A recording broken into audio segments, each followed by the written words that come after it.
नाव ज्ञानदा नितीन पाटील. इयत्ता दुसरी ब. ज्या माऊलीनं स्वराज्याचं देखणं स्वप्न पाहिलं त्या राजमाता जिजाऊ. ज्या सिंहानं ते देखणं स्वप्न सत्यात उतरवलं ते छत्रपती शिवाजी महाराज.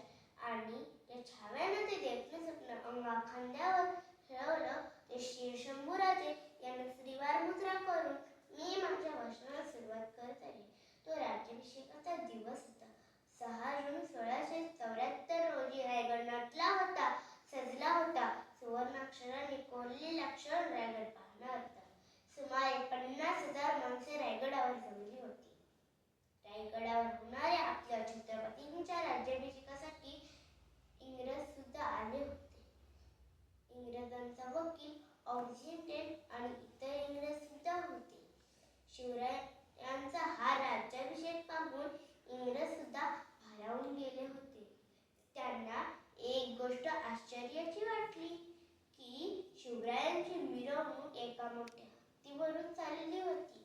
त्यांना आश्चर्य वाटले की रायगडावर येणाऱ्या ज्या पायवाटेने साध्या माणसाला सुद्धा चिमुटीत घेऊन यावं लागतं, तर हा एवढा मोठा हत्ती रायगडावर आणलाच कसा?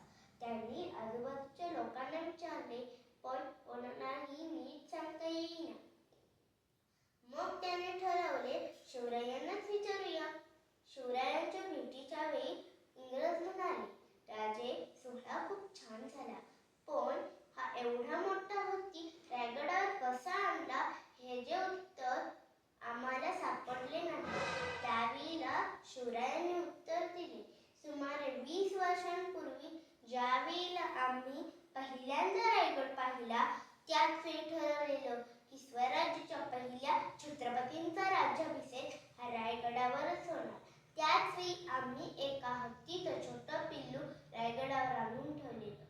त्या छोट्या पिल्लाचा आपल्या समोर दिसतोय तो म्हणजे मिरवणुकीतला मोठा हत्ती. हे उत्तर ऐकून इंग्रजांना शिवरायांच्या दूरदृष्टीची प्रचिती आली. म्हणून शेवटी म्हणते, शब्दही पडतील अपुरे, अशी शिवबांची कीर्ती राजा शोभून दिशे जगते. अवघ्या जगाचा छत्रपती. धन्यवाद.